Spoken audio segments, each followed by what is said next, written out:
Our wasters went wandering in search of a place to start a new settlement. They had been driven out of the Shire by their conflict with the warlord known as Curse.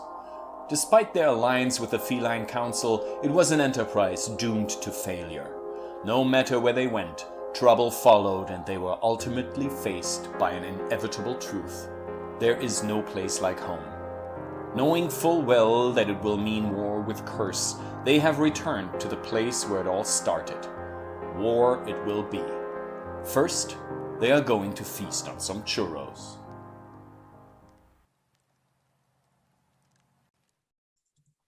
Welcome back to our fucked up corner of the universe. Before we begin today's adventure, let's start by introducing the characters.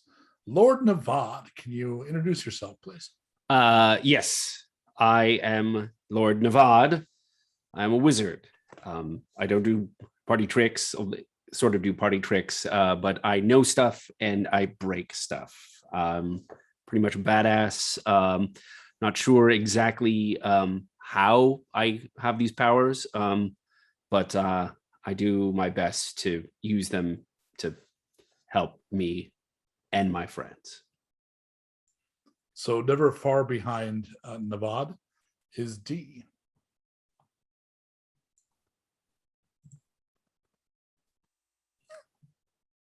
Sometimes my thoughts go before my voice. Hi, I'm Dee. I am a clone engineered using equal parts human and angel DNA. I was raised in a lab and didn't know much about the outside world, but I do know martial arts for some reason. I've been wandering the waste with my friends for over a year now, and I'm getting the hang of the outside world, but I'm still trying to find my way in it. And Erik. Yeah, they call me Erik. My lady Karen here and I have wandered the waste for a long time, making our way the only way we know how. But that's just a little bit more than the law will allow. Someday the mountain might get us. Law never will.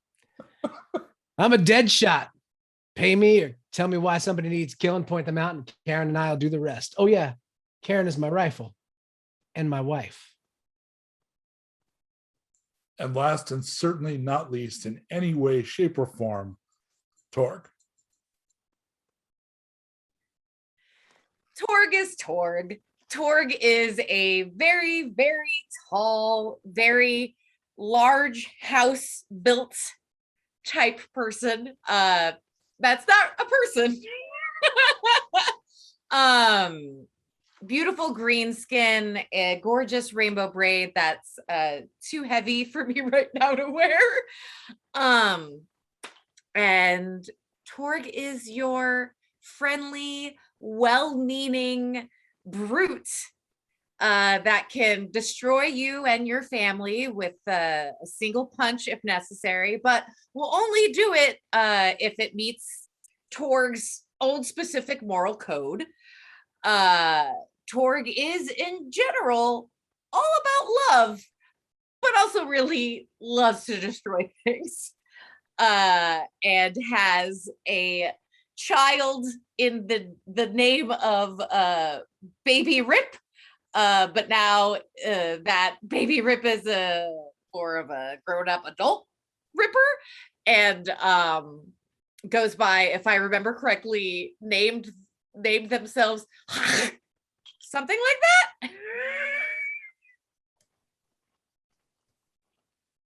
Oh, right. So the group, when we see them, will look a little older, a little, not worse for wear, but maybe road weary. It's been more than a year since these characters were first introduced. So, for example, when you see Navad again, he is in some ways no longer he's still gangly, but he's not the young man exactly that he once was. Some of the weight and tiredness has come away from Erik, but clearly he's been through a lot. For example, he still has a limp to this day that he carries, an injury that he still carries. Dee is no longer the wide-eyed blank slate that she was. She still is often wide-eyed, but certainly understands a lot more of the world after traveling the amount she has than she did when she was all but fresh out of the tank. I would say in some ways the least change is Torg, because Torg is always Torg, will always be Torg. As this particular group has decided we need to head back home, they tried in vain to find a new settlement. There was a skyfire incident that followed an unfortunate encounter with an angel. Lita and the professor have returned to the feline consul to find out what their new orders are. Apparently, that entire pursuit is kind of crumbled to dust. The group has decided over the past few months, no option but to go home and prepare for war against Curse. Agent Goldwater has gone to seek the help of the new Patriots. So you've been meeting them in all their little subgroups, like they're the ones that are trying to put back all the municipal services. They want the U.S. back, and slowly, piece by piece, they're putting it back together. So he's trying to get their help because you're going to need all the help you can get. So you're not quite back to the Shire at this point, but we're going to bring the camera in on the sort of traditional corner diner kind of layout where everything around it is bombed out, but that one corner is still in pretty good shape. And there's a sign outside that says Cafe de Resta. And inside, there are two anxious young people who are on a date.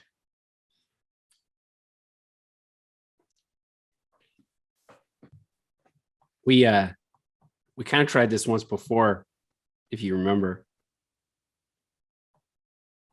A little bit. You don't remember? No, it's been forever. I'm sorry. I don't. Oh, that's okay. You kind of had some big stuff happen recently. Yeah. Like you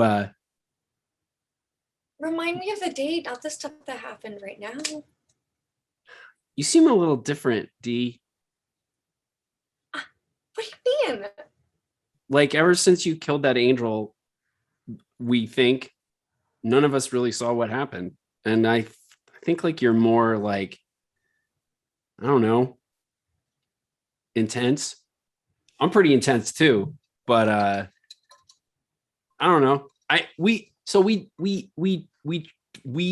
was kind of a date because we were like out on the hill and you were teaching me how to shoot a gun and then you don't remember?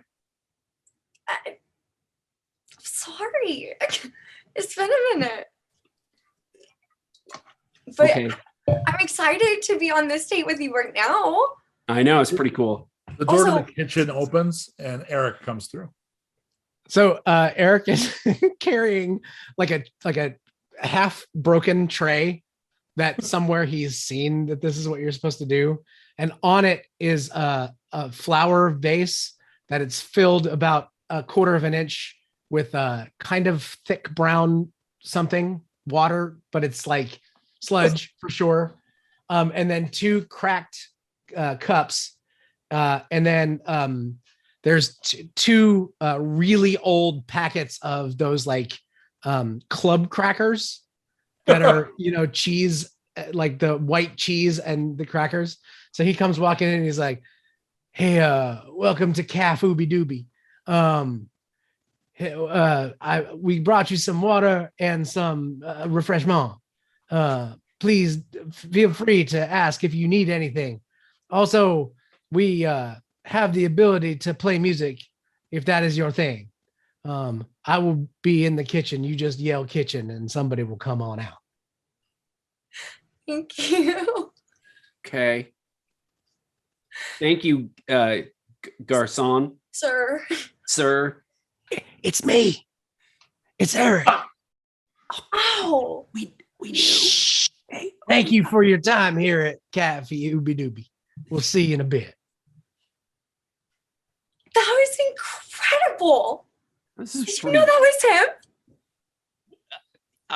yeah, I was pretty confident it was him. I thought it was him. And there's not a lot of guys who look just like Erik. Plus, he was still wearing Eric's jacket. That was, I don't know. I think it was just the persona. Something I felt like for 1 second, I was really fooled. That it was just an employee of the cafe. Are you Yeah, sitting across from each other or together? across from each other. I'm thinking face to face across. Like, yeah. So Well, okay, well, I mean, are you saying that you're not into my intensity? no, I mean, I feel like we're all growing and changing. It's not like I'm by myself out here getting more anything, you know? I like it.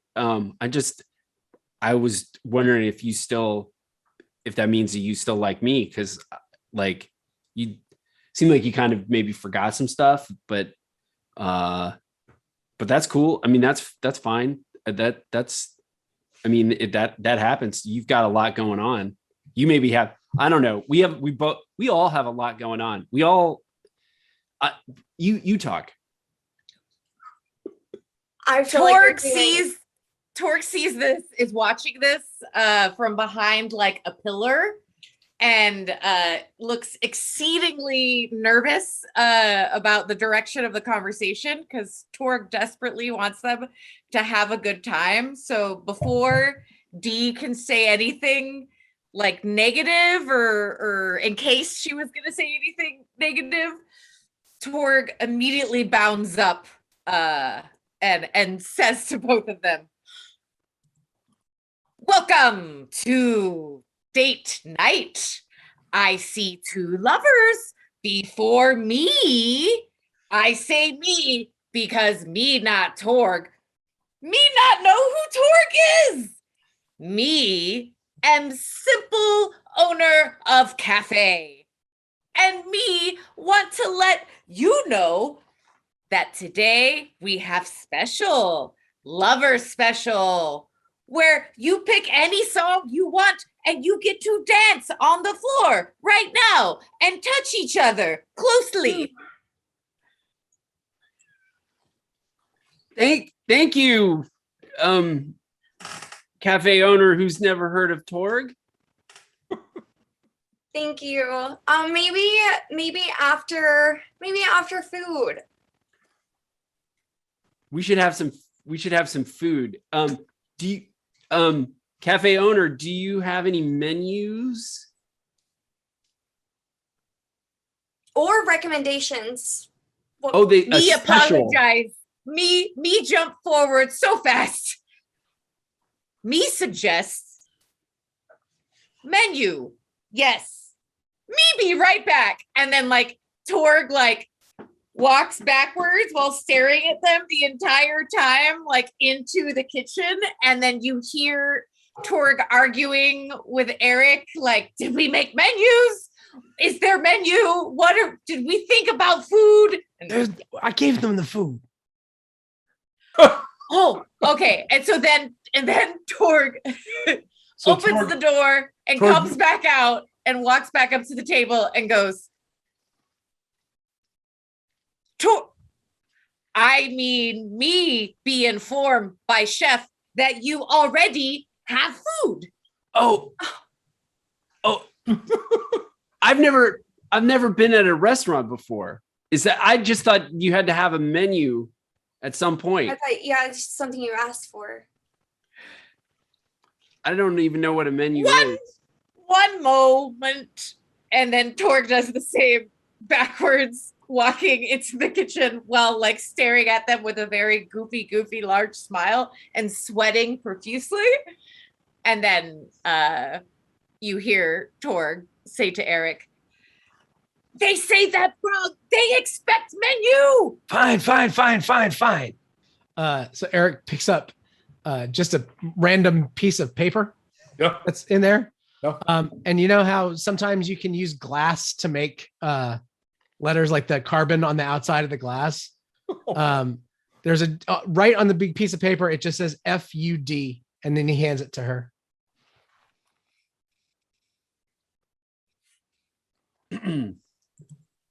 Erik, sure this right? It says food, trust me. This better work. They not doing good out there. It's about Torg the really ambience. wants him to have love time. Don't worry. Wait till we start singing. Torg forgot. Erik right. Everything better with sing and dance. So while they're back in the kitchen, I totally forgot the food was here. We were talking so much. I know. We were having a good time, right? Like kind of trying to figure out what we do. Okay. Look, I feel like my intensity might have grown, but there is a non-confidence or I don't know. There's ever since that shadow situation left your situation, you also haven't been the same in a less than attractive way. Oh. Okay. Okay. so I'm going to say as Torg comes out, you see a less than romantic vibe has settled into the main room of the cafe.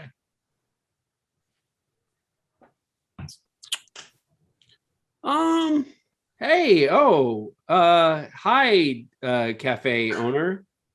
Not Torg. Not Torg. Correct. Me. Not Torg. Who Torg? Here menu for you.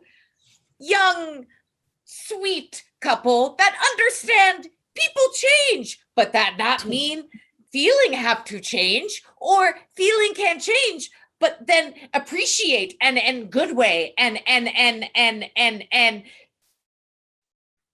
do you like music now? Sure. Let's have some music. Mhm. Great. So Hold did on. Torg put down the piece of paper that said "food" on it?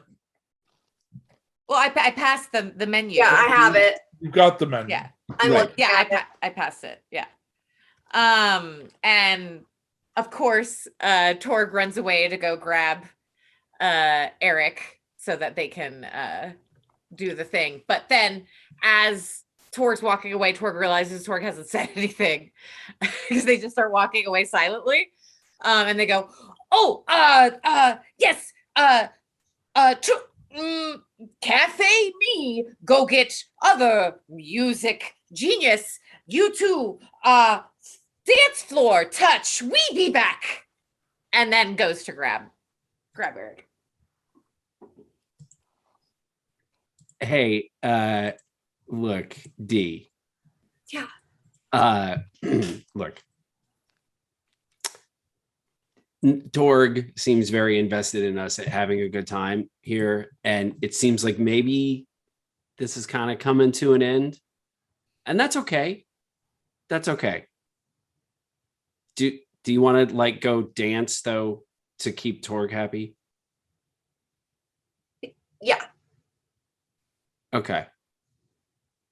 So the door opens and Erik comes through. Yeah.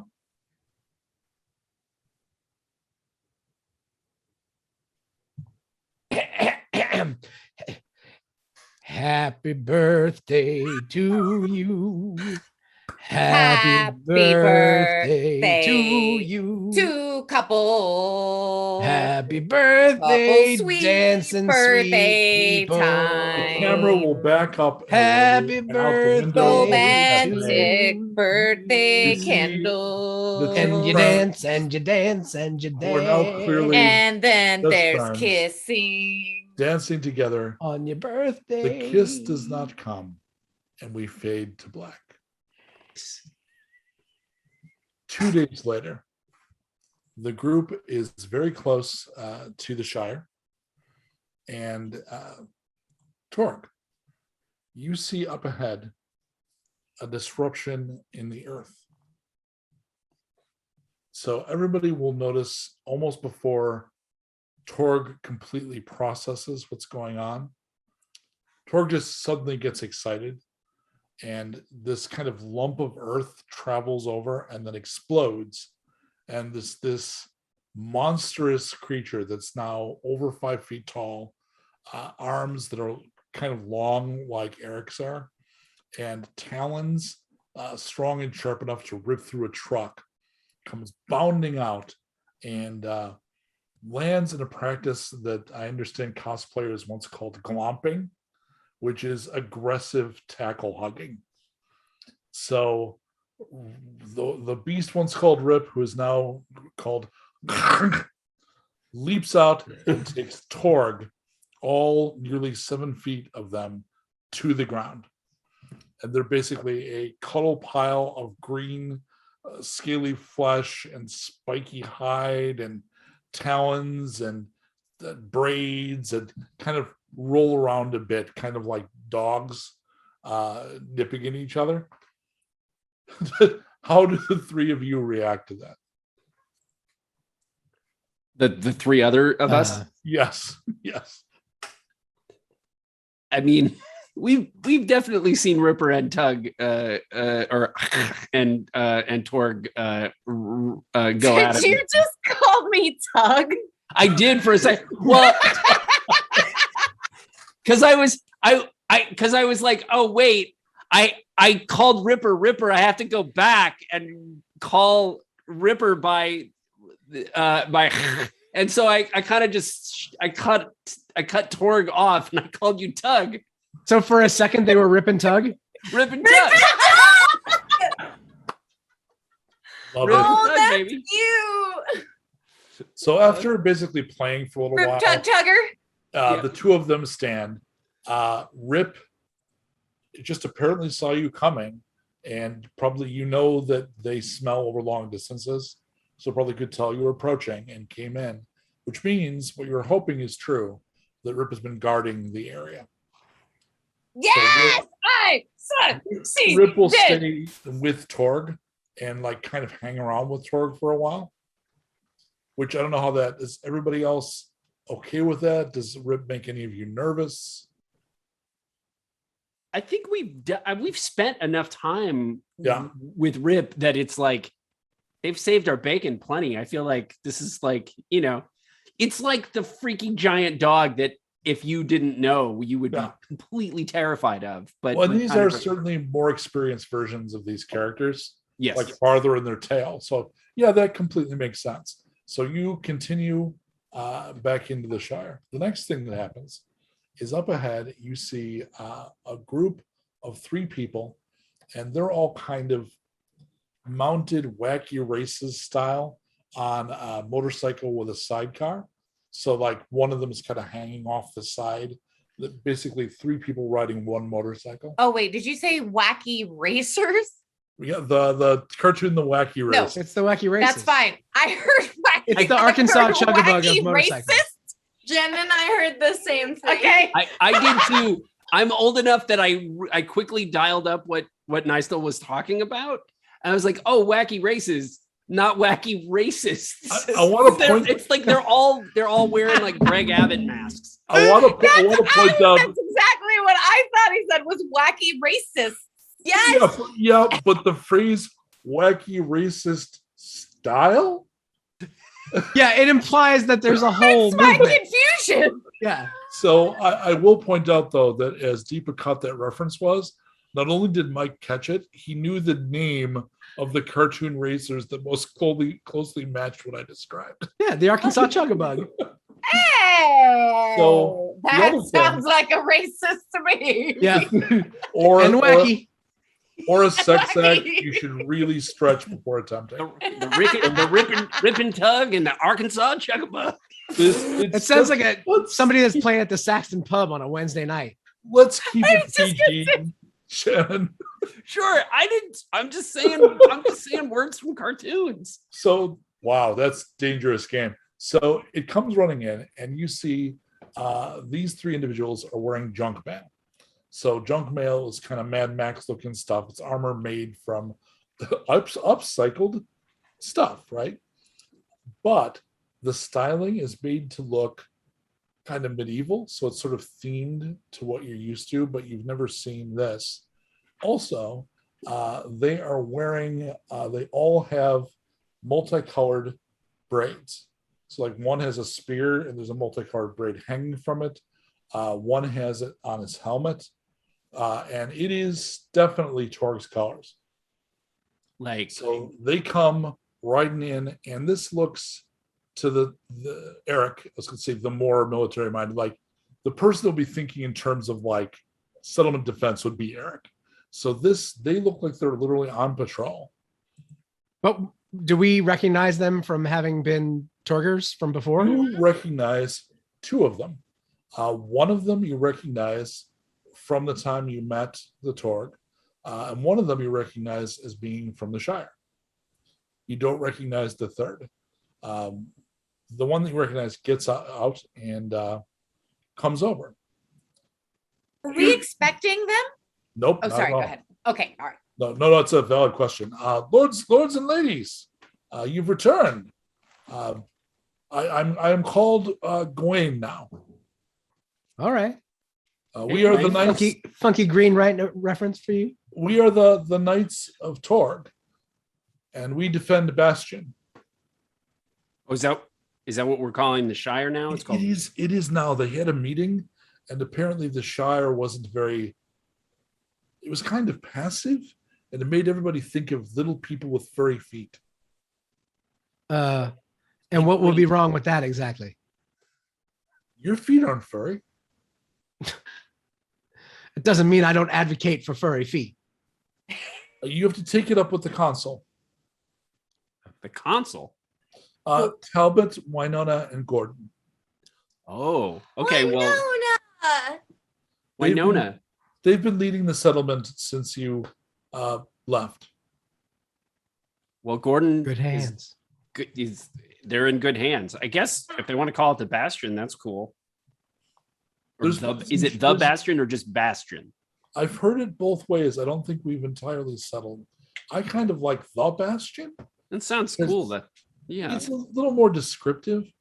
I can take you back in. We weren't expecting you. Have you come home? I think so. Right? Is that the Ripper? Yeah. Oh, we only sight them from time to time.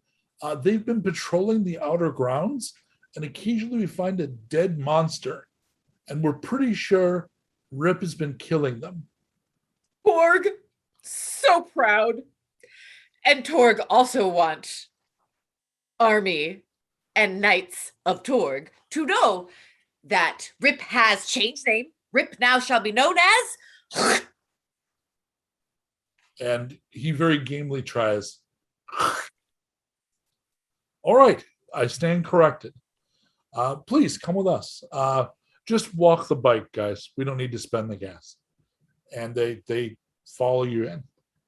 So the next surprise is as you approach, you see a wall has been built around the old truck stop. So not only has it been reinforced, there's an outer wall now.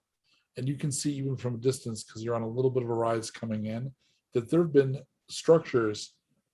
Up till now, the Shire was entirely inside the truck stop. And there were little buildings inside. There were like tents and yurts and things like that. At this point with the wall, there are now some outer buildings as well. So the settlement is much bigger. The wall has lights mounted along the top. So even at night, the approach would be well lit. So it would be a little bit like approaching a prison, sadly, but appropriately. So they would have enough spill that you'd be able to see anybody trying to approach. The other thing is there's a guard tower that rises well above the walls. The big caliber defense gun that you brought in months ago is now mounted on top, and it's on a mount that would allow it to be swung around to fire anywhere outside the wall in that area that's lit up. So that alone, like, I think Erik would look up there and immediately see, well, I could shoot anybody approaching, which is definitely a upgrade from just squatting on the roof, which is what you'd been doing. And they bring you in to the outside, and there's a main gate. Gwen tells you, we keep the main gates closed at all times. We've got a camera and an intercom with a screen. So you just approach and you let them know who you are. They're going to know who you are.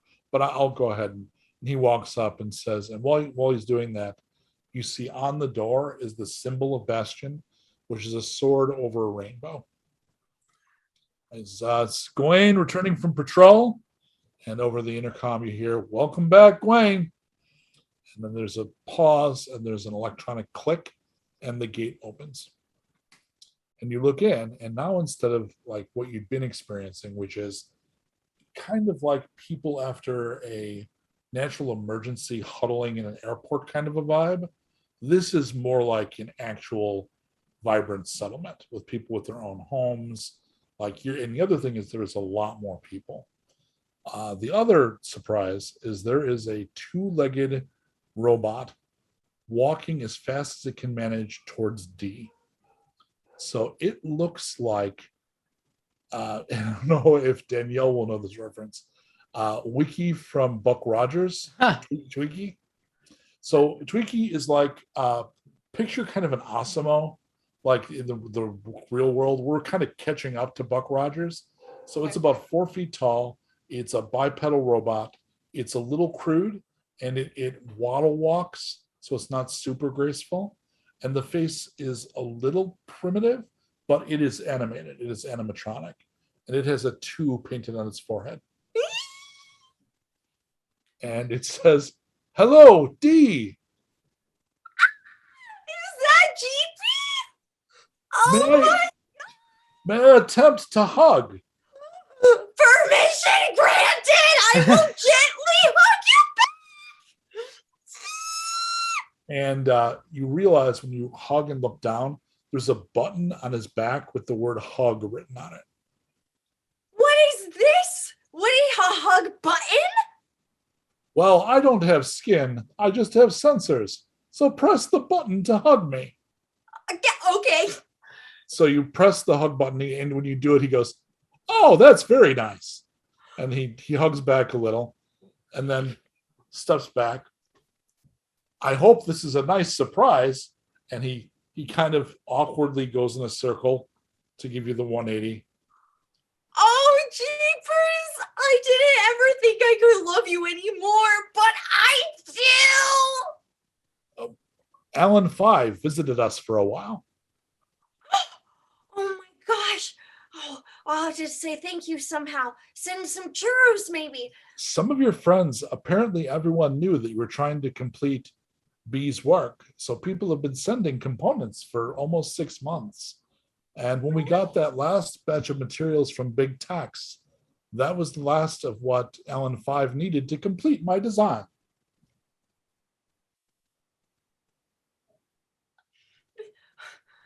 Okay, well, I guess I'm a mom too now, so what do I do? I am the product of the love of many of your NPC friends.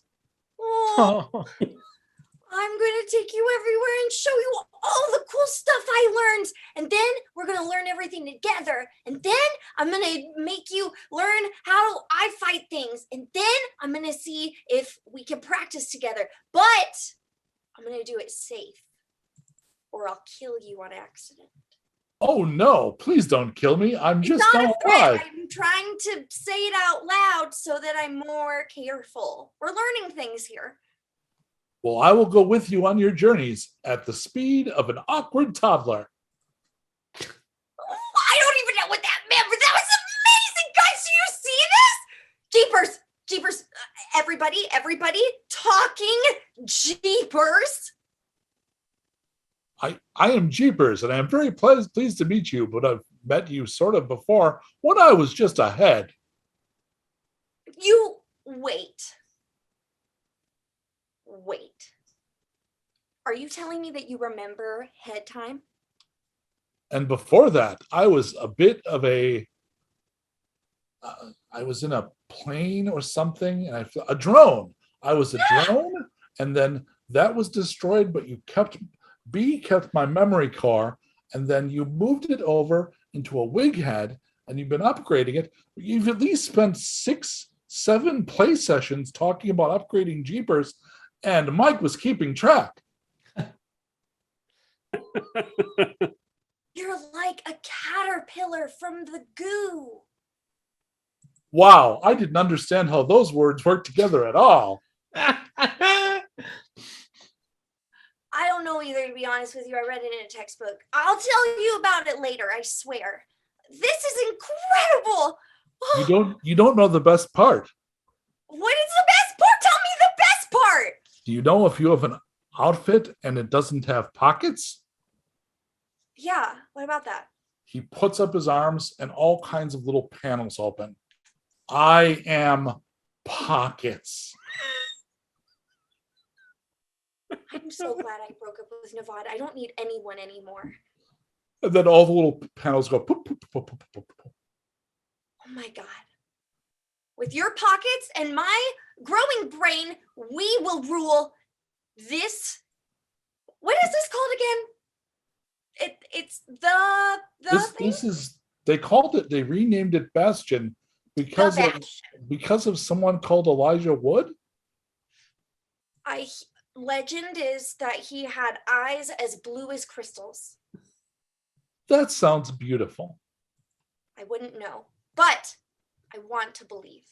Anyway, so the group continues taking both Jeepers and Rip, who kind of shoot each other looks like, so you're on board too, huh? Yup. So you're a wasteland monster, huh? And you're a robot, huh? Like they definitely are sizing each other up.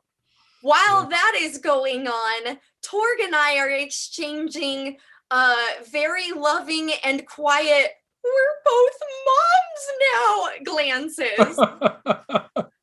So there are a lot of people in here. So you are sure you're looking at least 100, maybe more than 200. And the person that's probably registering the most would be Erik. You're just kind of looking like there's a whole row of vehicles. So the area that had the fueling station and you had like a broken truck for parts, a car, and 2 motorcycles is now like a parking lot. Like they're now, whether they're all capable of driving, but there's a bunch of vehicles back there now. And out from the main building comes Talbot. So if you don't remember Talbot, he was like one of the tougher defenders and had been in charge of defending the Shire a couple times. If I was like a Marvel editor, I'd have like, editor, see episode 7 where Tony Stark gets drunk, right? Enough said. Enough said. Enough said. But the episode where it was like Springfield stories, and there was the episode about the dog park. Mm-hmm. He was like the big dude, and he ended up in charge of defending the Shire. Right. He was the big dude out when Borf and Winona were walking around, and there was the rando. Anyway, yes. So that's Talbot, and he's Okay. approaching. And it's pretty clear from the way the people are reacting to him that he's in charge. Also, he was one of the ones that was named as being on the council. Yes. And was he, what was his deal? Was he wasn't like a pig guy, was he? He has a wattle slug pet. And That's what it was. I knew he had something He's weird. basically like, he was working kind of as a handyman in the settlement. Right. But it turned out he kind of had a knack for working with the people defending. Yeah. So he was the person you left in charge. That's right. Did I Apparently- meet this person? I don't remember. I don't know that you played that episode. I don't think you were Yeah, in I don't think I did. You Okay. would've We're met in the him dog off park camera episode.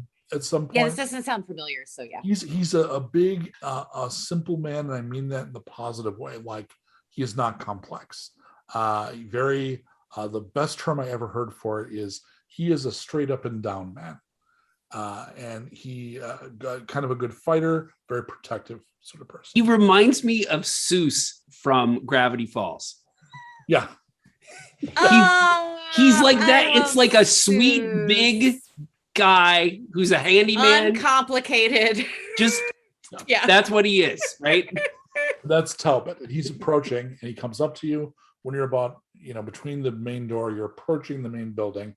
He comes out to meet you. Friends, you're back. I'm so glad to see you. Hey man, Talbot. what's going on? Hi, T. Jeepers must be very happy. He's been literally pacing, waiting for you to come back. We assumed you'd come back at some point.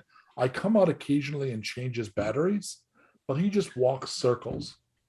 Oh, I guess I should probably look at the floor damage that's probably happening. Oh, it's it's in this open area, and now that you look, you literally do see that he's worn like like a 16-foot circle of the little robot just walking in a circle. So almost like a Soviet prison camp. Like there's the like you have 15 minutes to play sports, walk in circle. Like there's that kind of a circle. That's very Baroque, Mike. Yeah, I know. Shut up. Yeah. So he must be very. Are you pleased, Jeepers? Jeepers is very pleased. Jeeper received a hug. Oh, now we have a designated place for morning walks, I guess. Honestly, the kids from the town have been walking with him, and they read to him. My heart breaks audibly. The children are helping me learn. Oh, Are you sad? no. Can I get another hug, though? My hug can support up to 3 clicks every 4 seconds. Please. I definitely click it all as fast as possible. Click, click, and click. Not to overwhelm. Talbot says, tell you what, why don't I take you on a tour of things have changed a bit. Winona's away. She's gone to Pommy. So Pommy is the settlement that it was from a few episodes ago. It was one of the places you almost settled where the Badger mayor was in charge that was in the parking garage. She's negotiating trade and mutual defense with them. Nevada, I think you should go see Gordon. He's been locked in his sanctum for over a week. That doesn't sound good. He's looked better. He's spent more and more time in that sanctum as time goes on. I think it's taking a toll on him. Okay. So I will show the rest of them the defenses. They can catch you up, and then we can have a meeting. Is normally, and I'm told his name is no longer Ripper. It's who. So he normally doesn't come into the settlement. Is it safe? Torg feel totally safe as long as with Torg or Torg family. He's been staying at the outside the wall and has been very helpful. So when we butcher a large carcass, we don't save for bones anymore. We just anything we don't use, we throw over the wall and it disappears. And we're pretty sure that your friend's been eating it. Torg very appreciate you feed as is Torg child. Torg love very much, and Torg very proud that heed Torg warning to only stay on border as to not scare.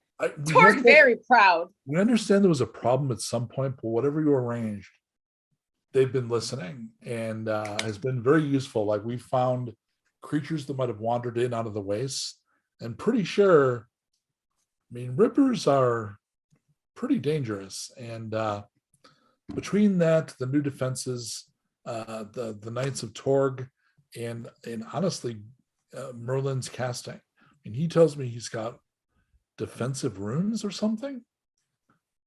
So we've managed to not fall either to the dangers of the waste or to Curse's attacks. So hopefully we'll persevere. But let's go ahead and follow me, and I'll show you some of the. Erik just grabs Talbot by the shoulder real quick and goes, "But tell me, how are the churros?" We set up the machine you sent. I don't know where you got it, but we've got a row of 4 now. So churros first, tour after? Yes. Churros. Churros. We have savory and sweet. That way you can have all churros and it's a whole meal. This truly is paradise. So we're going to cut to Navad, going down into the basement for the main building. And there's a secret room, and he showed you this. And the room, it's a physical room. It's actually Mhm. was built, and it was sealed up. So it is the room of Monteano. And Right. there isn't an actual door. There's magic on it that if you know the incantation, you pass through the wall. Yep. And that's a kind of a permanent thing. And if you don't know it, you could reach the room, but you need to take like one of those little door basher concrete things and take down the inner wall and go through. Not impossible, but a pain in the ass, and you know it was there. But Right. you know the charm. I know it. Speak the charm, and you walk through. Yes. The room on the other side is different than the last time you were here. Thing one, it is now completely empty of furniture or anything in it. It's just a room that kind of reminds me of depictions of asylum rooms. So just bare. The walls are covered in sheets of paper with lines of runes on them. Mm-hmm. And he's taken wallpaper paste and basically Mod Podged these rune sheets to all of the walls, floor, and ceiling. So as far as you can see, every inch of this chamber is covered in runes. Yeah. There is an amber glow in the room that kind of crackles. Gordon is in the middle of the room, cross-legged, doing one of these shots, and he looks his age. So he looks over 100. He looks, I forget the name, but there's a Chinese actor that acted in martial arts movies until he was well into his 90s. And he had a very frail, like his bones look like a breeze would snap them. Mm-hmm. His hair has gone very long and completely colorless. But he is crackling with that amber energy. Is he aware that I'm in the room now?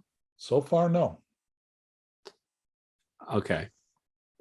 Navad walks sort of in a slow circle so that he can kind of be face to face just to see if he can process to see if Gordon is going to pay any attention. One eyebrow raises, and he starts making little Scarlet Witch gestures Mm-hmm. and putting energy back into the walls. So you see little balls of amber energy going away from him and going back into the kind of web of enchantment. So he sort of pulls himself out of it, takes a deep breath. It's very thin. It's very old man breath. Coughs and gestures for you to come down to his level. He clearly thinks about standing. He kind of rocks a little, and then across his face, you clearly see a fuck it. And he walks back and gestures down. Mm-hmm. I sit down. I figured it was something like this when they said you were down here for a long time. You've been here for a week or more? Been down here more often than I've not since he left. There have been a lot of threats. It's been hard to maintain defense. And yet at the same time, the settlement's growing, so it's probably getting harder both ways. We're reaching a tipping point. If it can sustain itself without the runes pulling back on the threats, it'll be easier to maintain defenses, yes. Well, I'm glad I came back. I would have waited until you did. Would have waited for what? So what's Navad's birth first name? His actual birth first name is Thomas. Thomas, it's over.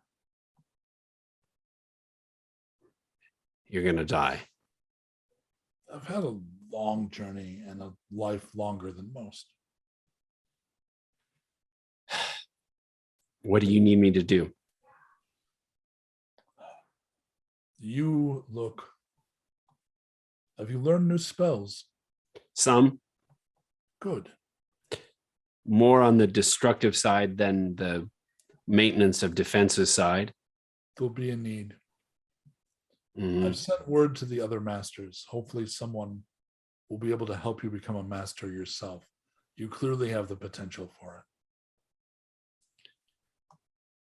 Well, I hope to do you proud. I need you to take over. And he gestures widely to the walls. Okay. When this is done, I'll be gone. When this is done, you're putting the energy into the runes? Remember the tree? Yes. I'll be handing you the roots. Okay. And when I let go of them, there'll be nothing left of me. Okay. So he gets up. He actually stumbles, so you have to actually physically help him. And he does the kind of almost grandpa thing of like holding your face Mm-hmm.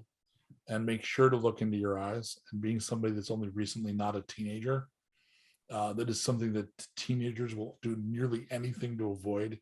He makes sure to look right into your eyes. Mm-hmm. I'm proud of you.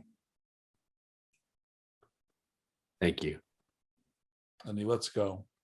And he starts pulling the magic down out of the walls and out of the runes and collecting it back up. Okay. Elsewhere in the building, your friends are eating churros. Oh, we don't need them. This is just a narrative aside. Okay. They will see the lights flicker. They will hear a humming coming from the basement, but they won't know what it is. Okay. So he collects that back up and inside him, and then pulls something out and hands it to you. And there's a tendril of amber energy, and he hands it to you like handing you.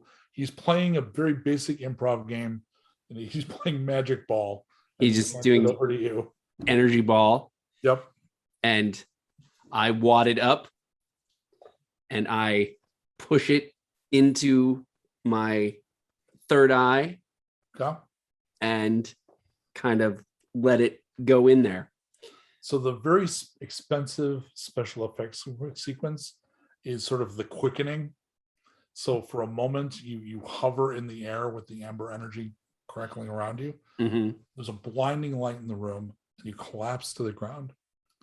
Your hits are now doubled Okay. permanently. Wait, hold on. The amount of hits that I can take are doubled. Yes. Okay. But Yes. that's because your health is connected to Bastion's. Okay. So if Okay. Bastion grows, you may get more hits. If Okay. Bastion is damaged, you will lose hits. Okay. I mean, look, I already at one point gave birth to a planned community. So this is my second child. We have And this is when you open your eyes, you look.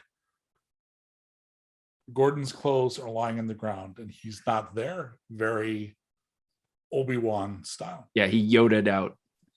However, there is a baby owl. Okay. Like on the ground where he had been in the robes. Yeah. in the robes. Peep. Oh, it's a little Gordon Jr. And I stick my hand out. It hops over curiously. Yeah. And I'm gonna see if I can like get him to like hop onto my finger. You will. And then I'm gonna move him up to my shoulder. It looks utterly adorable. Look, dude, I'm a teen wizard with a baby owl on my shoulder. This is like we got it, man. I think this is, as you step out of that room, Mm-hmm. I think this is a good place to take our bio break, Okay. and then come back for the second half of this to introduce everybody's new buddies to everybody else's new buddies. Right. Yeah, Erik needs a new buddy. Does Erik forget that he's married? To a gun. No, Boy, he doesn't boy, forgotten. that is very reductive of Karen. Oh, The first of the sidekick familiars is Karen. Karen has a wedding ring on her. That's true. That's true. you stoic lady. All right, 5 minutes. Colt, can you roughly 5 minutes? Colt, can you give us our bio break? Welcome back. All right. When last we were here, we had three of you enjoying lovely churros in different flavors and frequencies. And as you're eating, your friend, who's been leading, one of the people on the console leading the now called Bastion, Talbot, the lights flickered, got a little weird. Talbot makes a comment about checking the generator. And after about 10 minutes, give or take, Navad comes back in. He looks different. He looks a little older. His bearing has changed, and there's a baby owl on his shoulder. What happened? Why is there a new baby? Dude, are you Speak okay? now. You get a haircut? Gordon. No, he looks like weird. Are you all right? Gordon's dead. Oh my God. He was over 100 years old. He lived as long as anyone possibly could ever hope to, and more. But he poured the last of his energy into protecting this place. And now I think this is what's left of him. And I point at the little owl. Beep. What did you name it? Well, I'm not very original. I called him Gordon Jr. downstairs, but I have a feeling perhaps we should name him something more appropriate once he does something or something. Welcome aboard. Call Talbot him. looks a little grim, like he's been working with Gordon for a while. I'm glad you were there for him. I was worried that it was something like that. He did not look at all well.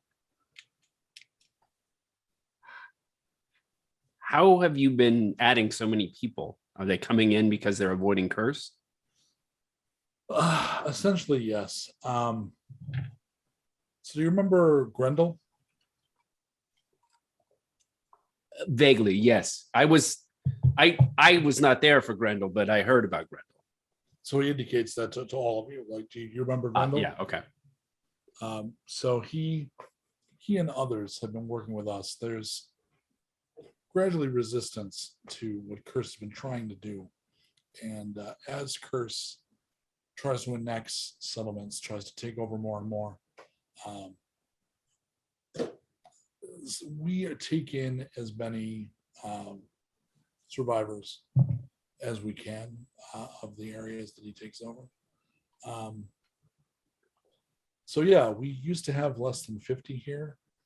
We now have over 200. We've been gathering allies, making connections. We're pretty sure a war is coming and we'll play a part in it. Honestly, what you did when you took out that tank has been tremendous cred.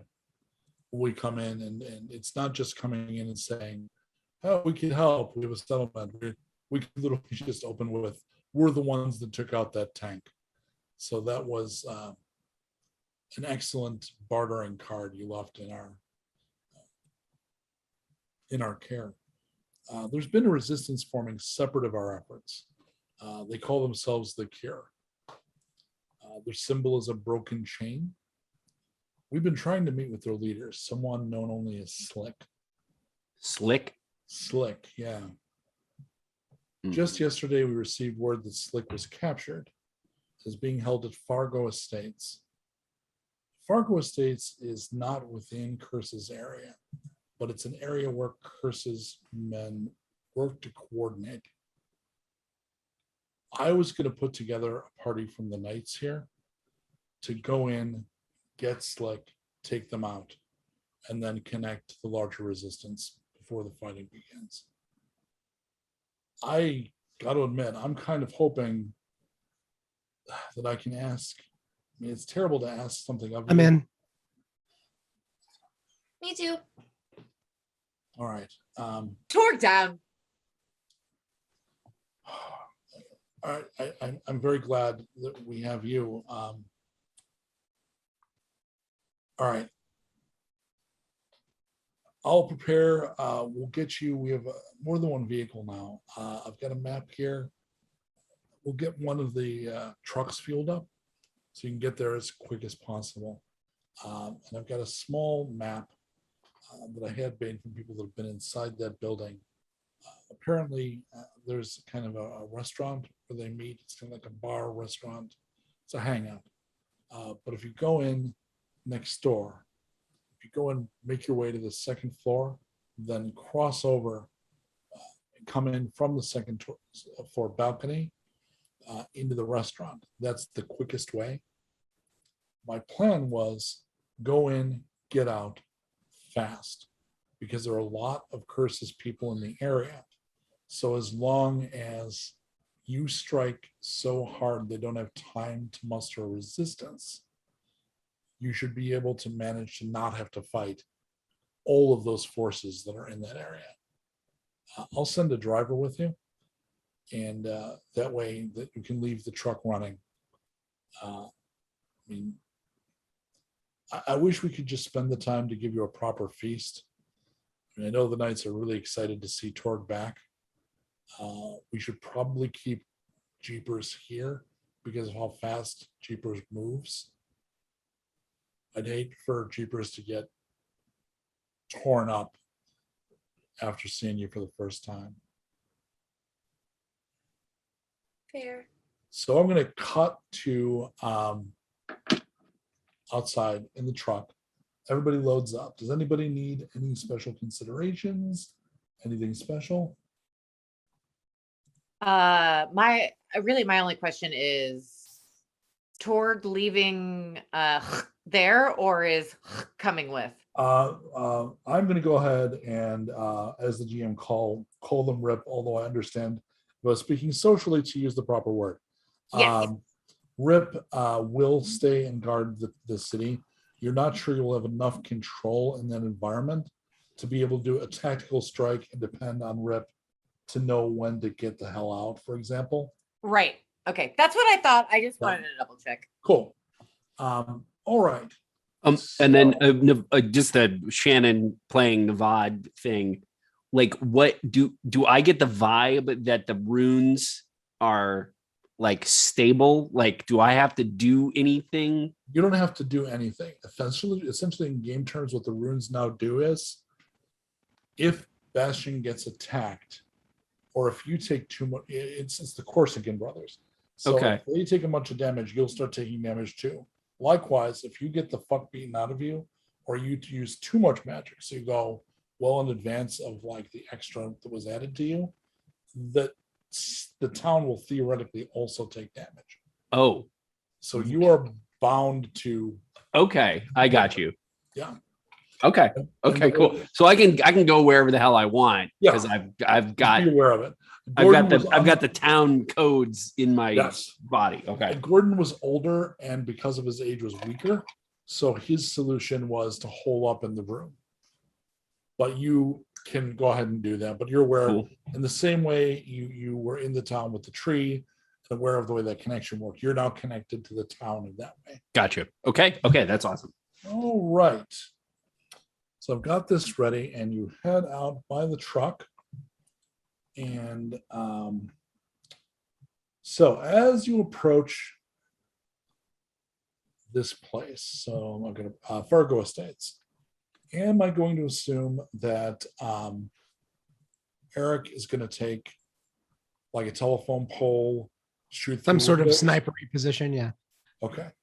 And as you have time, I did send you revisions of abilities like you are all harder asses than you were 6 hours ago.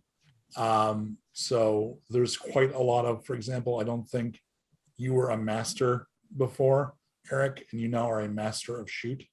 Yeah, I am. So yeah. So you get into position, no problem at all, no rolls required. And as you go in, what is the hammer that will be the first person through the door? Is that a Torg thing, or is it a D sneak up and take out the person at the door kind of a thing? Or potentially even a Devad destroy the door kind of a thing? Torg, what do you think? I don't know. I mean, I think whatever's the fastest. So probably Torg through the door. Yeah. Right. That seems the fastest. And then D, it should be I think Torg, Navad, D. And Torg, then Navad, me. D? Yeah. Okay. I'm down. Yeah. Torg, Navad. That makes sense. That makes sense. Yeah, that does make sense. And I definitely see Torg like busting through the door, but not busting through it like, yeah, I just opened it, but like busting through it by like grabbing it, breaking it off its hinges, and then using it as like a battering ram, essentially, to like All right. beat off anyone Snap. in their So way. go ahead, Colt, and give us the window. Is that us? It is. Look at us. Oh, So I've been busy. I had some help from my friend Annika to get these printed in time. oh, They this literally- is so Annika. cool. They just arrived, so they arrived just in time to do this. So here's your approach, and I can only do this representationally for Erik, because I don't have the physical room. But here's your approach to the building. There is a left side, which is the next door building here. And then there is the building you're looking to go into, which has the cafe and the rest of the sort of hangout. So you've been told to go in the front, go up to the second level, fight your way across, and then go down from the balcony here, and they won't see you coming. So the first thing you're going to see as you approach, a reminder for Jen the player, which sounds like Finn the human. Jen the player. It does. You have a new ability, feat called Smash. Smash allows you to make a brawl melee test to do ridiculous damage to objects and terrain. So instead of rolling other rolls or strength rolls, you can literally use the Smash feat to just, if you cared to, attack and destroy the damn door. As you're walking up, you do see there are a couple of cameras. So you're pretty sure the people inside, as you're approaching, at least some of them are beginning to arm themselves. So until you take aggressive action, they won't like suddenly start cocking guns or anything, but you know they know you're at least coming. There is a dude, so go back to the main screen. There is a dude here, and he is selling empanadas. What? Is like in our world, is an empanada like the unchurro? They're like they're Do super. not opposite speak of ill churros. of the empanada. No, empanadas are great. I'm just saying, like in our culture, would empanadas and churros be like Pillows. foreign enemies? Why isn't there room for churros and empanadas? I mean, or are they even I better? say, Are they like stuffed churros? They're They're like- like, wait a minute. They're like pillows. We're So- gonna give up on churros and move to empanadas. Torg is first forward. As Torg approaches, you hear the young man say, empanadas? Empanadas? Torg immediately walks over to the empanada person and goes, "Hi, Torg, like sound of empanada and empanada yeller." So as you approach, Torg and- also worried. So we should And go. Torg- Go back to the miniature screen for 10. Yeah, there you go. So there you go. Okay. So you Torg smell, suggests yeah. empanada man move. Um, Torg not psychic, but Torg hates to see any ill fate befall empanada man. Empanada Man gets the A casual. great Herbie Hancock record, by the way. Yeah. He gets the warning, and he hands you an empanada and a folded piece of paper, which smells wonderful. Thank you, and he grabs a little cooler and runs. You can Okay, come over so- this way. Come hang out with. I will take care of you. Empanada Man takes the cooler over to the sniper. All right. So for right now, Colt, let's just leave it on the battle map. Cool. I think everybody can still hear us, right? Oh yeah.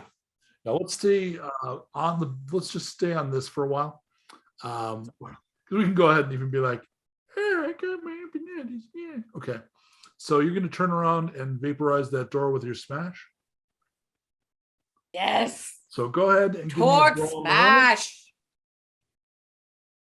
brawl melee the crap out of that door, please. All righty. Oh, one too many. Mike, can I do things after she does that? course. Like before I go in? You bet. Okay, great.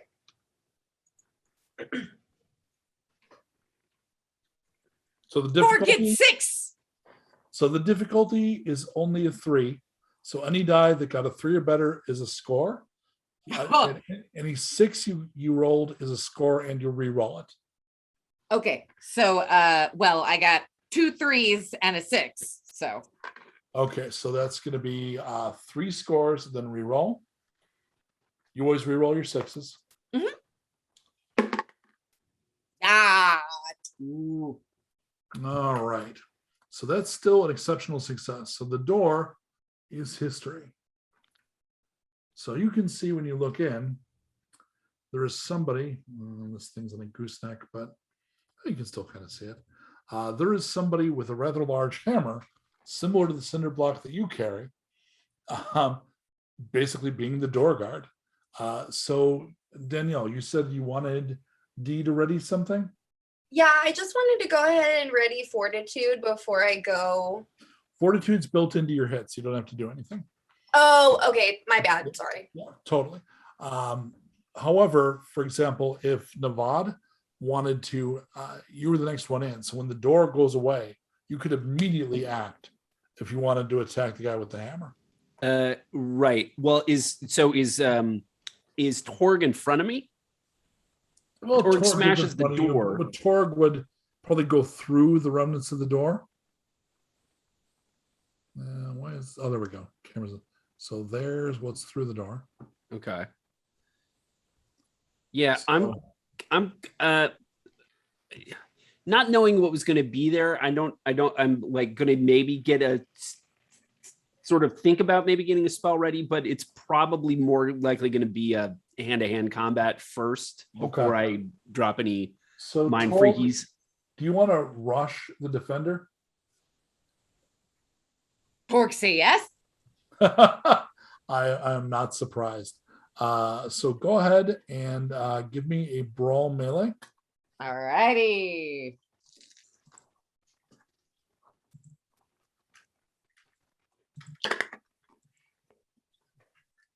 Too many? No, that's not too many. Ay, ay, ay!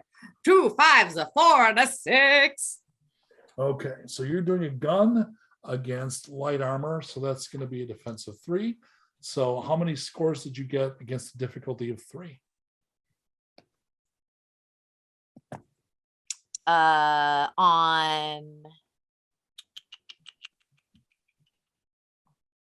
On which one? So the dice you just rolled, every die that gets a 3 or better scores. Oh, shoot! I just took them out. What did I say I had? That's like I wish I could. I wish I could go back and rewind. I think it was all 4. I think it was a 4, a 5. 2 3s.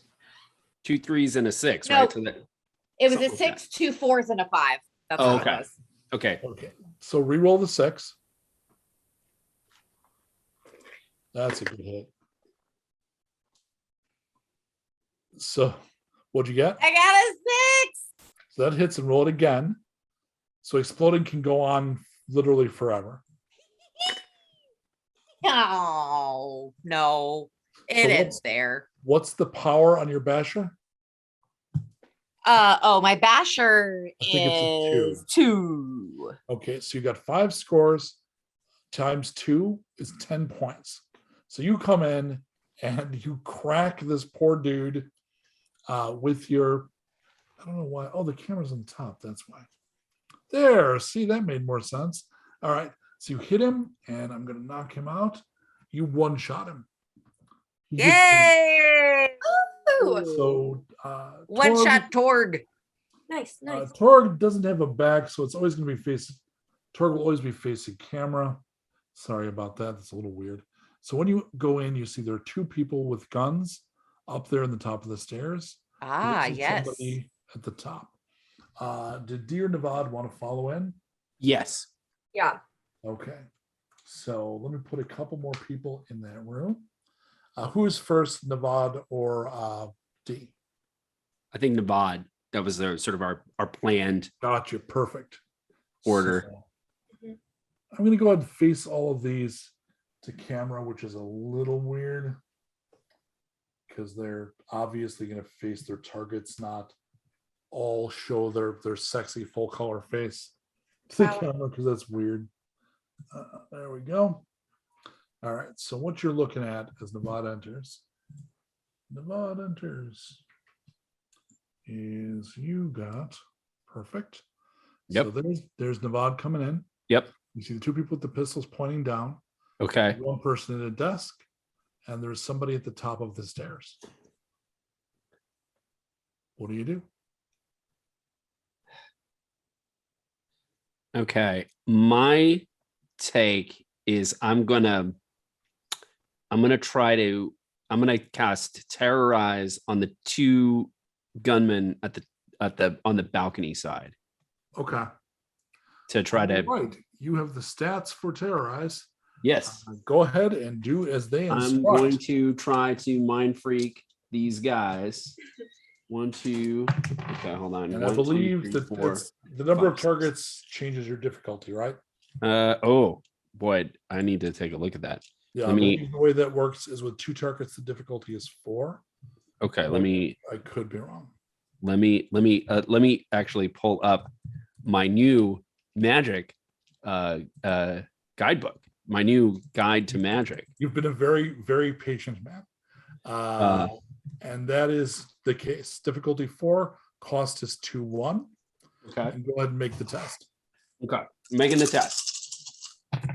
I got a 6, 2 1s, a 2, a 5. Oh, I got 2 6s, a 2, and a 5. So I'll keep rolling the 6s. Yeah, because that would be 3 scores, right? Because that's Yep. 3 that are 4 left, and then we roll the 6s. Okay, 2 more 6s. I got a 6 and a 2, so I'll roll the 6 again. Okay, you don't need to because it's going to cap out. Okay. Exceptional success. The target takes 2d6 hits and is either overcome by terror or will flee or cower for several minutes. So go ahead and roll 2d6 for me and add them together. Okay. And add them together? Yep, in this case, yes. Okay. I got a 5 and a 4, so 9. Okay. They both drop screaming to their knees. Yes. So I mind freaked them. I'm going to flip them out. You have successfully taken them out. Are you headed in at this point, D? Yes. Okay. So you head in and you see the same thing. Do you want to head up the stairs? Yeah. Okay. So we're going to get you charging up the stairs. There is a dude armed with knives. Cute. Notice that your martial arts do, I think I'm rated aware. PG, right? They do a fuck ton. I'm looking. I'm also gonna I'm gonna like enact or whatever favorite weapon before I get started. The favorite weapon is one of those things that's built in. So that's Is one it? of that's one of the reasons your unarmed damage is so high. You have to say it. You don't have to say it or anything. never And have to remember say you it. telling me I had to say shit. I will go back before the next time you play this character and put a note next to the ones you have to pay Yeah, special just a attention to. star, or Okay. something. But okay, cool. So then, yeah, I'm just gonna go straight up unarmed, sock and boppers. Okie dokie. So you look under unarmed there at the difficulty, which is the only thing at that close range, which I think is only 3. And then you roll your dice. You said 3? Yep. One of the advantages of unarmed is it's easy to contact because you're in close range.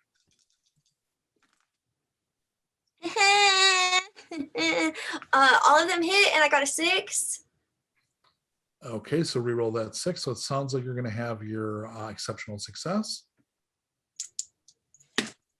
4. Okay, so that's how many scored? 1, 2, 3, 3, and then that 6. Okay, so if you hit and score an exceptional success, 3 or more dice scored, your weapon hits twice. So you can use your use of double strike to use your martial arts to do 2 attacks, which means you're going to roll damage twice. Is that the 4D? I'm going back to your sheet here. I believe so. Is that right? I just want to make sure. Oh, that's. Oh no, it's 5. Is that 5? Is that right? God damn it! So Dang. Yeah, you like I said, you kicked the butt. She beefy. She it's true. She's a Holstein. I mean, you know, being a nano modified, angelic, genetically modified judo master, martial artist, you know, anyway, amazing. So the way this works is it is the 5 dice, and then it's the damage type against the armor of the person you're attacking. And they've got leather armor, so you're going to be going against a 3. So any die that scores 3 or better is a score. I got a 3 and 2 6s. That count. So that means that's 3 scores, then reroll the 6s. Okay. Oh, this is going to be really gory. Ooh, 2 5s. So you did 5 scores. You multiply that by the power of your attack, which is 3. So you just did 15 points of damage. And because of the dual strike, you do it again. So go ahead and roll those 5 dice again. I will do that. I will do that. I will do that. This is just unpleasant for this poor guy.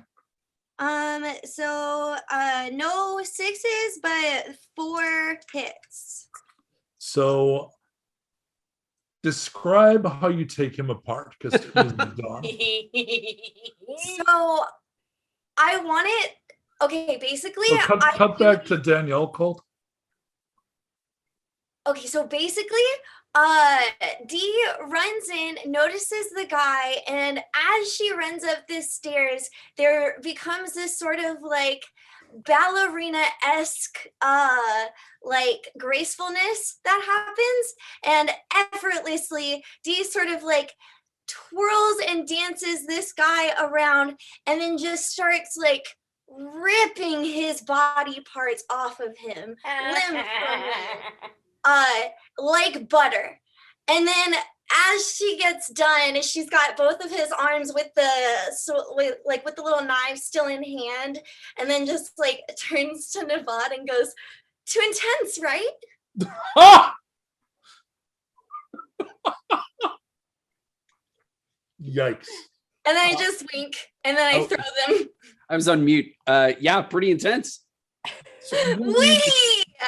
at this point, let's go back to the models, and I'm going to need a notice test from the sniper. Me, I'm alive. I'm here. Hold on. Notice. Let me see. Do I notice anything? So can Erik see basically all that we're doing, or is like once we're inside, is he kind of flying blind? That's what the roll is for. Oh, okay. I got 2 5s and a 6, Mike. Okay, so that's going to be, unfortunately, it's against a 5, but that's the 6 is going to score. And then Should I roll it again? Totally. And I got another 6. So that's 2 scores and roll it again. 3. Erik likes everything exploding. So you're going to notice, see right here.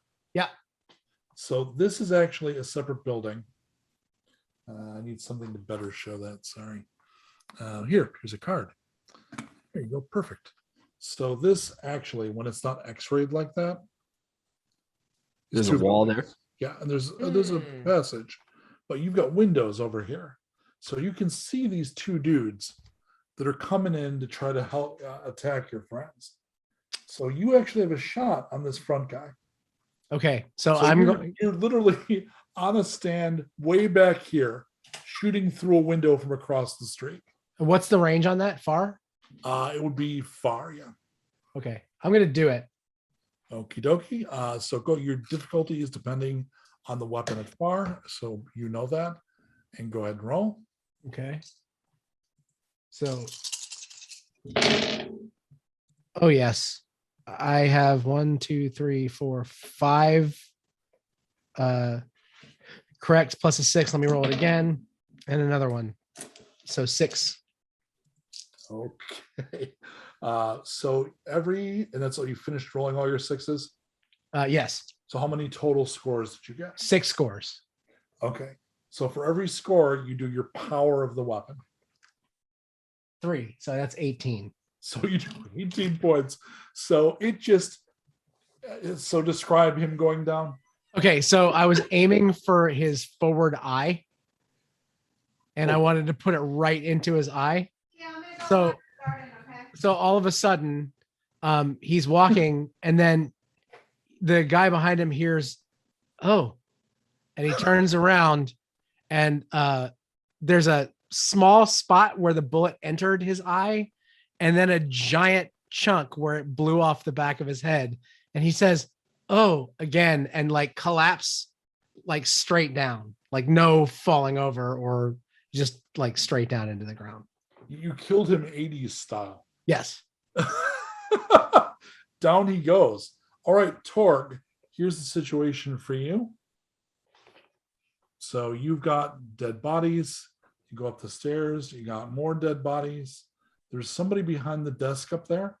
There are 2 terrified people who are on their knees begging. And then there's the one thing you can't see is there's a door to the other area, but it's there. So what do you go? Is the person behind the desk a threat, or is it just a person working? You can't get a real good look at them from there yet. You could if you were up the stairs. Oh, well, yes, Torg goes up the stairs for sure. Okay. So Torg go up the stairs.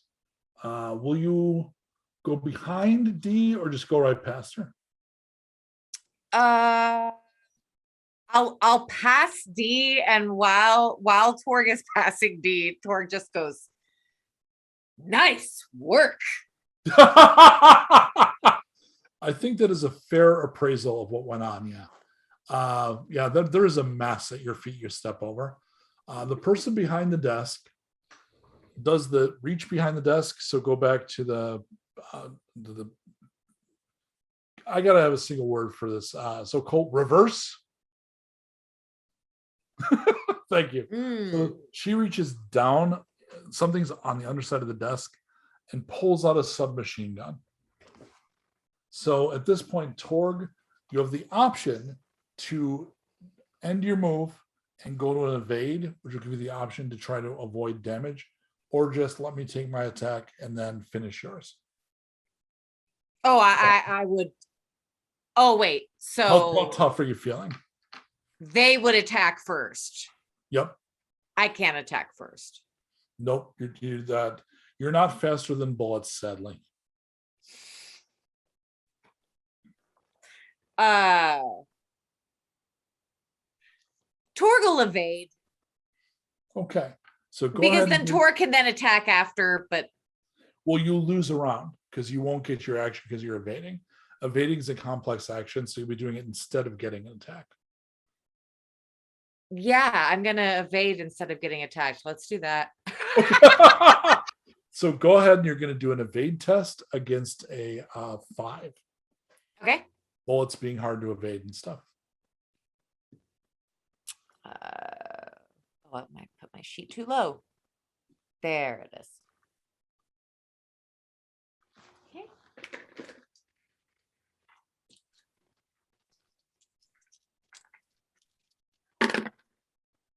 Huzzah, huzzah. 2 5s and a 6. Okay, so that's exceptional success. You literally dodge the bullets. Opens fire with the submachine gun. They do not touch you. Navad, D's up the top of the stairs. You just let D go first, or do you want to run up? What do you want to? What's your speed, by the way? 5. What's I'm pretty sure D's speed is higher. Probably 7. 8. You're an 8, so you can go first. D, you could make it. So go back to the battle. So reverse. Thank you. So you can make it from the stairs over to the desk and this person with the submachine gun. Not a problem.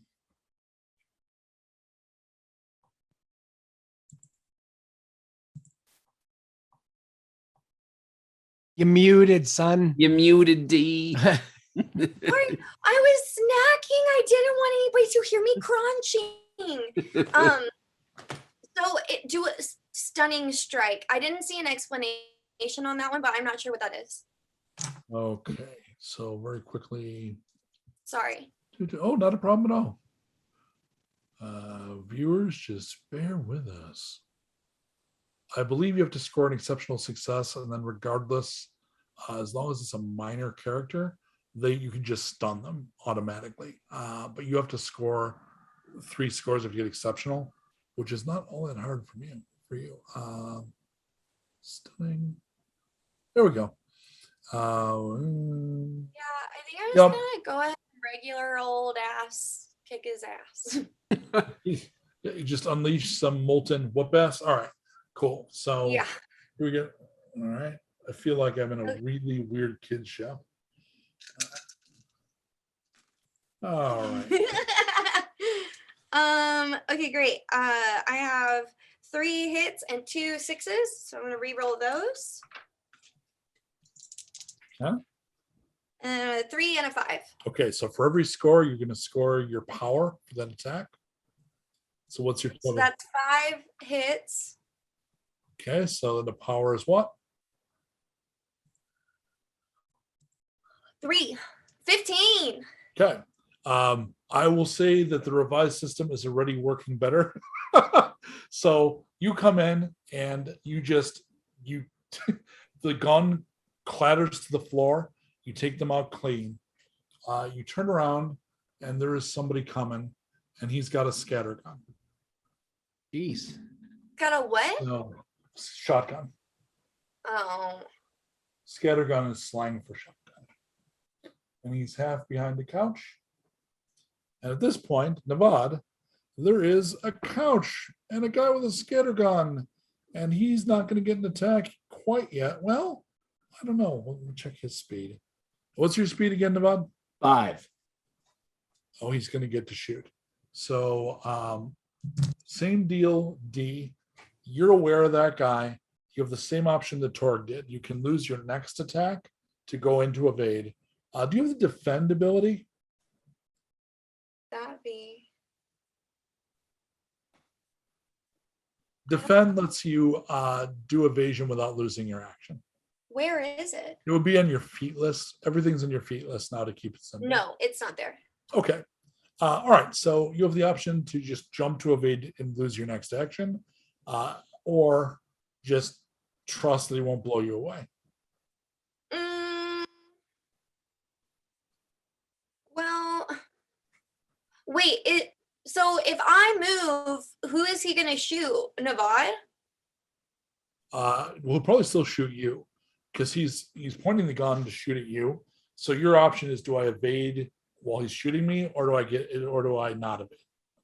Oh, then yeah.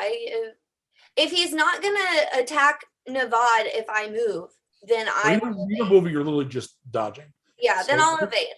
So roll an evade against a 5.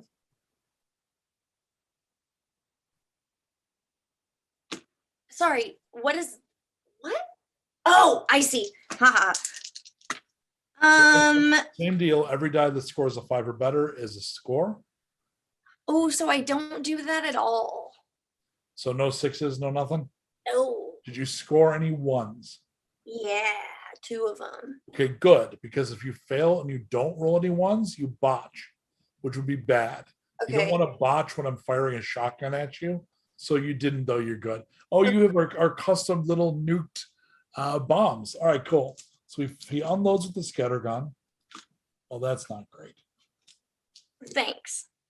You're going to take 12 hits. Ooh. And the way that the survive system works is that means you take 1 wound.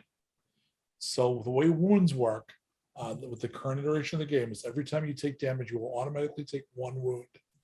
Wounds reduce your maximum by 1. So over time, they will chip away at how much health you can have. But for right now, you took a fairly big hit from the shotgun. You said did you say 12? 12. And so that means that my maximum would have been 19 now, and I take the 12 from the 19? No, Or do it 12 from the 20? because that would include what you took off. Yeah. Got it. Okay. Let me take the one out that you blew away. She's good. All right. So at this point, the 2, she lost her action, you lost action, the evade. So Navad, actually, no. Erik. Yeah, what can I see from out there? Reverse. Colt is such a fucking sport. He's amazing. Colt's a You, badass. Erik, you hear empanadas? That's all I hear. Well, the guy is below you, and Yeah. he's actually got a little telescoping like pool rod with a little thing, and he's put the empanadas in the pool skimmer, and he's reaching up to give you an empanada. Great, I'll take the empanada. Okay, it's only a simple action, and I'm going to make that a ruling. Like this is cast in stone. In Nuked, it only takes a simple action to grab an empanada. That's going in the rule book. Then give me a notice test to see if you can see a target through the window. While I'm sniffing my delicious empanada, which sounds like a Frank Zappa lyric. Reverse. It's so goobery. All right, so here's our. Oh yes, yeah, I noticed. All right, so there is a lady up there who also has a rifle, and you have a shot, but it's not a good shot. How good? You'd be rolling against a 5. Yeah, I'll try it. Okie doke. It sounds like there's a lot of firepower coming from So inside. you're here. at far, and you're going to be rolling against a 5. Oh yes, I got 3 6s, 2 5s, and a 3. Oh, jeez. All right. So I think, though, check your feats because I think that's going to give you there's a couple of special things that you can do, I think. I can do flourish. So you just want to make it look good? Yeah. All right. So what is the go do the damage first, then you can describe the floor. Okay. Well, hold on. I gotta re-roll these 3 explode. Does it matter? The No, exploding it's sixes? exceptional at this point. It's exceptional. Okay. So go ahead and you do your damage though. And you're gone. She's not wearing any armor. So you're So only it's against nothing. It's against a 2. Oh boy. Unarmored is a 2. All right. So they all hit, but I also have 2 exploding dice. Oh my god. Hang on just a second. And they hit again. So that was 6 plus 2 is 8 times 3 is 24 Oh my god. with the flourish. Okay, So- and with the flourish. So tell us with a decent like fight scene budget what that kill shot looks like. All right. So We go in in can we- one oh, motion, reverse. in one motion, Erik takes a bite of the empanada, and because he shot previously, spins the Karen to rack her on one hand, and pulls back with a bite in his mouth, and shoots, which kind of you see it kind of fishtail a little bit, and then go directly boom through like a keyhole, like a tiny little piece of wood, right? And hits her in the throat where she just goes God.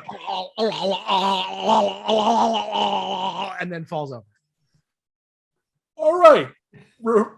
You reverse. I thought I'd seen enough 80s movies to be immune to that kind of shit. Nope. Navad, Yeah. your two companions had evaded, so you've Yes. actually got a free action. You go up the stairs and you could do something to the one person behind the couch. Yeah. So that person is kind of between the couch and the door, right? Right. Well, they're kind of next to the door. The door is like for resting up here, and he's crouched behind it shooting with a shotgun. Okay. And D just got hit. Torg evaded. Yep. So, oh man. And the Mind Freak guys are out, right? Yeah, they're not coming back this combat. Okay. Yeah. You're down here. Yeah. I'm gonna okay, in this case, I'm gonna trust that D and Torg are probably gonna be better on this guy. But I am gonna try to cause a distraction, Okay. which is what's the material of the couch in front of the guy? It is metal, wood, foam, old text, and ripped nylon. Okay. So but like kind of there's some padding, there's some upholstery. Oh, absolutely. There is. Okay. I'm gonna try to I'm gonna do, because this is one that I've not done really. I'm gonna do a destroy on the couch to kind of like maybe try to just kick up like pillow fight levels of debris out of the couch in front of this dude. Okay, so go ahead and roll the roll. The difficulty is based on the spell. Okay. 2, 3, 4, 5, 6. Cut.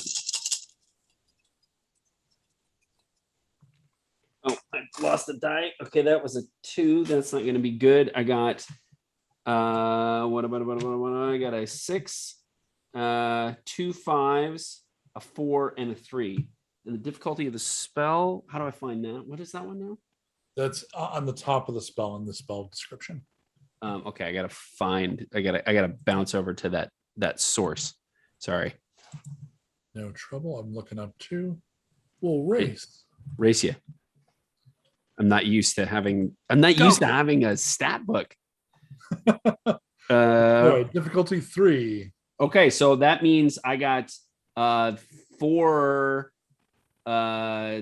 successes there. Okay, the degree of damage is mitigated by the level of success. So there is a sound and an effect like throwing a hand grenade into one of those big carnival prizes. Mm-hmm. It's kind of like a poof, and there's shredded foam stuff everywhere, which is exactly the effect you want. It comes raining down. Yep. All right, so like definitely just like, wow, this guy's like hopefully not going to be able to deal with it. Yep. All right, so reverse. All right, so the two of you that evaded are now free to take your actions. Do you want to attack? Which of you is faster? Is D or Torg has a higher speed? I'm gonna assume it's D, but I will double check. Yes. Oh wait, no, my speed's a 6. I have an 8 though. Oh yeah, yep, Sorry, yeah, you do. I got you a little tiny bit. That's what I thought. D, you can close. The guy has he's not hiding behind anything anymore. So Yeah. you can just run in on him and Yeah, okay. I'm gonna do that, and I want to do hammer hand. Hammer hand is one of the ones that's figured into your damage. Great. So then I'm just gonna up. Go right ahead. Do you want to mix it up and do a flying kick or something? Yes, that's what I'm trying to do. Okay. So you did. All right. So reverse. Right, 1, 2, 3, 4, 5. Yeah, it works for sure. 4 hits. 2 of them are 6s. Make sure to re-roll the 6s. A 4 and another 6. Keep rolling And 6s. another 6. So that's how many 6 scores so far. So keep rolling until you're out of 6s, and everyone. Oh, that's a 1. Okay, and then multiply that by your power. I don't know all the things I said, but I said think you 3 did. sixes. I think it was 4 altogether. And then what's your power? 3? Yes. But it That was means- 4 at the beginning and then like 3 sixes on top of it. Also, it was like 7? Yeah. Oh my dear God. So that's 21 hits, which is twice what he has. So Right. go ahead and describe what that kick did to him. Basically, he also makes the same sound that Nevad hitting the couch makes. And the the way that he disperses is sort of like a sprinkler at Six Flags. Oh, that's gross. All right. So at this point, Torg, the way is clear. Yes. Do you want to charge through to the other area? Yes. Torg will definitely charge through with gusto. All right. So there is a person right there waiting with another scattergun. So do you want to Oh, evade okay. this time or take the hit?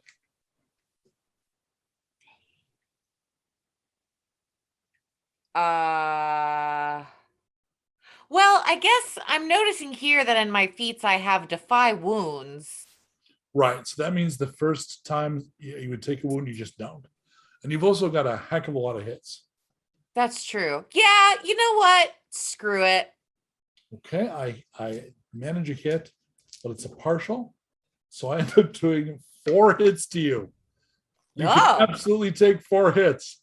Nice. So Torg just runs right through the scattergun fire.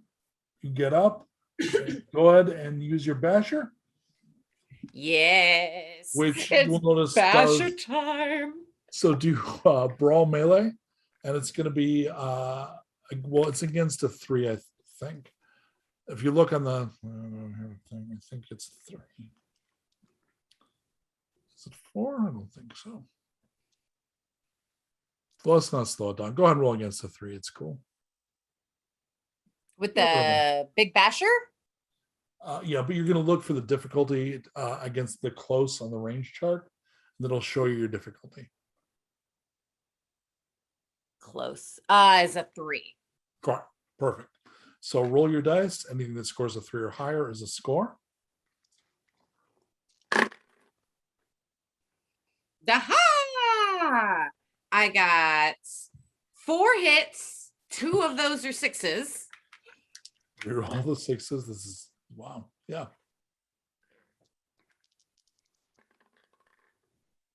And then 2 more hits. Okay. So multiply the number of scores by your power. It's a lot. So that was 4, 6 hits, right? Yep. So it'd be 12. Okay. So that's enough to knock her out and down. Okay. Yeah. So reverse, please. So Erik, there are a couple of people running out of the building. Do you just let them go? No. Well, I don't know. I kind of look at my gun. I look at Karen, and then I look at the empanada. And then I look at Karen, and I finish the empanada. It's delicious. There's meat in it. I haven't had meat in so long. I'm not concerned with what kind of meat it is. Right? Yeah, it is beef-like. Fair. Yeah. And there's something that's kind of oniony. Sure. So it's tasty. Mm-hmm. Yeah. It's sort of like food you'd get at like 7-Eleven or to college. Okay. All right. So reverse, please. So at this point, Nevad and D. Torg just took out the last defender. D will be first because at this point, Nevad's just coming up. You're going to head over. your first. So at this point, I'm going to leave you with this because we're kind of going to go out of tactical combat mode. Not to sound like a YouTuber or anything, but if those of you watching liked tactical combat mode, make a comment and let us know, because it's a little bit of an extra expense, but I think it's kind of fucking fun. But if it's slower rather than cooler, it's kind of up to you. So let your opinion be heard and hit that bell. We don't have a bell, do we? We don't have a bell. Smash that like button. Just type ding in The comments in the thread have been they've liked the Cool. minis. Yeah. Okay, so reverse, please. So going out of tactical combat mode, we could pretend that was all like through simu goggles or some fucking shit, right? Yeah. So this is kind of, D is the first into this encounter. The two people at the bottom of the stairs, there was a big warrior dude with junk mail, and he's wearing Curse's colors. So he's wearing the red and black, and he's wearing a big pendant, which is some part of a car that's got the chains and the skull. And so you recognize this is definitely one of Curse's men. And he had like a woman with him, but you see her slip out the side. So we would then shift the camera to see Erik deciding not to murder her. And he says to you, D, it's time for you to fuck off. You don't know what you're messing with.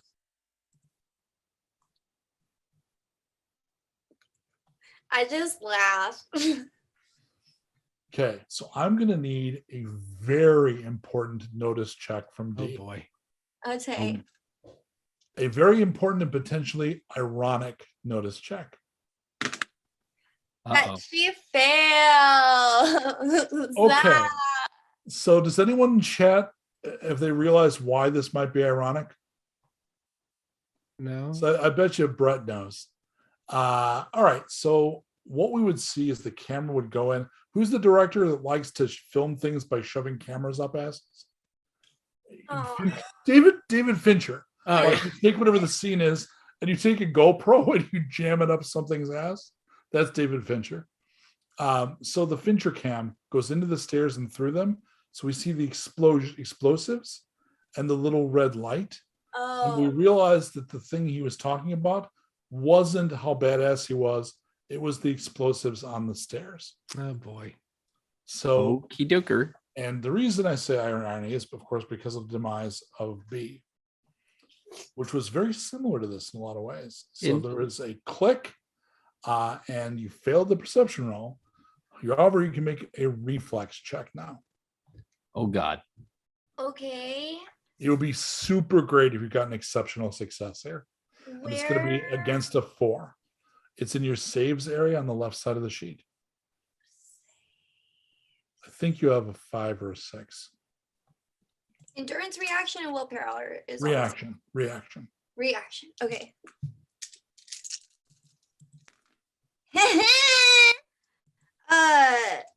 I got a 6, a 5, a 4, and a 3, and a 1. Okay, reroll the 6. 4. So the stairs explode. You managed to roll really well. Give me an acrobatics test. Oh, easy peasy. Maybe. Oh, 2 5s? That's enough. So you land. You can even do the superhero landing. Hell yeah. Would you like to simply execute him for his temerity? Yes. I think that can be easily done. Let's go ahead and do like a scything kick with the toe of your boot.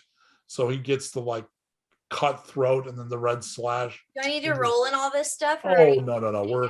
We're to narrative at this point. Great. The real risk here is he's going to blow up a second one of your characters. So you kill him. Yeah. At this point, the entire party is able to get down. You do it quickly. Erik, make sure there's a couple of times in the next minute or so where somebody armed is approaching and Erik just picks them off. without a problem, just munching empanadas and murdering people. And the back room, which is the kitchen, there is somebody tied up. So who would approach them of the three of you? Bizarrely, I think Navad is maybe the best move on this one. So Navad is going to approach our little tied up person. Navad. Yes. The person tied up is a bunny girl in a leather jacket. Oh. Wait, how far away from her are we? Not far, right? 12 feet 3 inches. Is my empath thing a quiet thing that I don't have to say, or Yeah, it's just willpower. okay? Am I picking up anything from her? Relief that she's been rescued. Okay, I'm not gonna say anything then. Oh, you know her. This is the little bunny who was like super into Torg, right? No, this is Karen. Oh, dang. This is Erik. The original Karen? Karen? Yeah, this is Eric's original person. Yeah, Slick, her assumed name was a White Rabbit reference. Oh my God, Grace Nice. Slick, Jefferson Airplane, man. Boy, we are old as hell.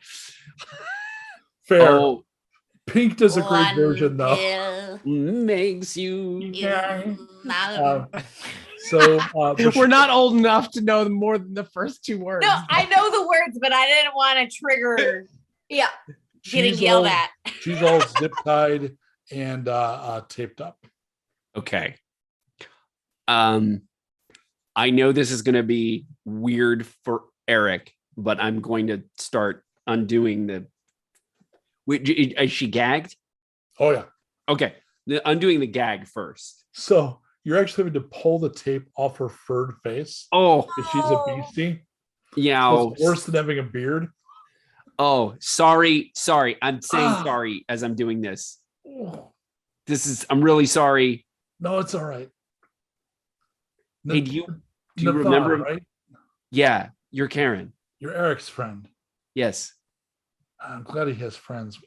Well, I wasn't expecting you. Are you Slick? Yeah. We're back. We came back and to Bastion now, and then we heard that you were trying to team up with them, and we came to rescue you. Well, this is complex because I was trying to do right by Erik without having to be around Erik. I mean, he was gone and someone needed to defend Bastion against Curse. So since he wasn't around, I was trying to do him solid by organizing resistance. Well, he's outside. Are you guys want to use? I don't know how well that's going to go. I don't know either. Look, we got you though. Do you want me to let you out? I mean, you could say I died and I could give you a contact, or I could come with you. What do you, I mean, you're his friend. What do you think? So now D and Torg are now close enough to know what the hell's Yeah, going they're in on. the room with you. Torg, remember last Karen encounter? Torg, try to make it good, but it not. So Torg think best to figurative Karen kill.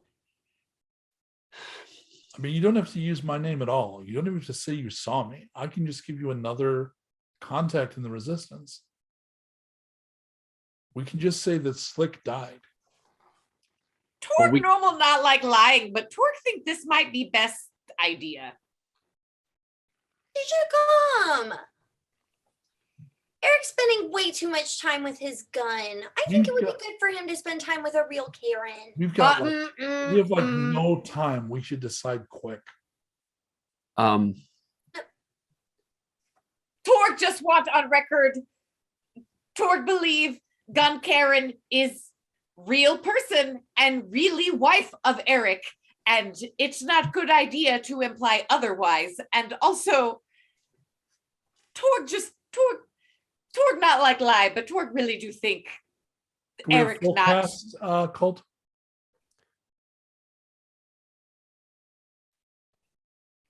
Oh, sorry about that, man.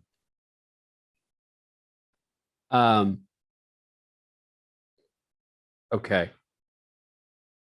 Look, Torg, I love you. You are great. You are a good parent to Chach.